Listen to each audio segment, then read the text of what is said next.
Gangsters. What? Gangsters. Yeah, seriously, yeah. So yeah. What is your background?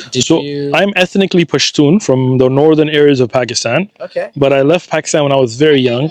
So I was raised, when I was 6, I left basically, 6.5, something like that. Yeah. I went to the UK for a year and a half, then came to SoCal when I was 8.5 years old. Wow. And just lived in San Diego, but I didn't grow up around Muslims. Okay. So never went to a mosque, didn't have any Muslim friends, just straight Mexican gang members and stuff. Got into a gang when I was 12. Wow. Yeah, went to church my whole life growing up. Catholic churches, Protestant churches, Baptist churches. What led you to those churches? All my friends were Christians. Okay. Right? We were gang members. So they would all send us to church thinking it's going to fix us, right? Yeah. And then the church would just be like, Jesus died for your sins. So we'd be like, all right, then I'm going to do whatever I need to, because it's salvation is free. It's through grace, not through actions.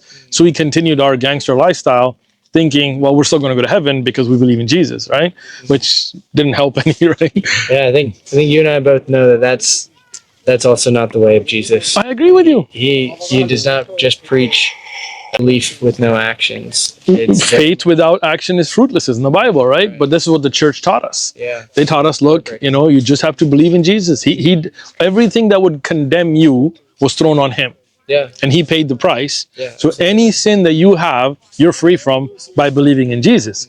So why would I stop sinning? No, we went to church every Sunday. Different churches too. Like I used to go to a Catholic church and I used to confess. I still very vividly remember going into a Catholic church, into the confession box, a little grill in the middle, and be like, forgive me, Father, for I have sinned. Yeah. I stabbed a guy, I got another guy tied up. And to the credit of the priest, they never ratted on us. They never went to the police, even though they knew we were doing all kinds of crazy stuff. But they would just tell us, look, you shouldn't do it. And then we'd be like, look, we're gang members. This is what we do. We'd be like, all right, donate to the church, say these many Hail Marys, read this, and see you next Sunday. So it didn't really change me as a person.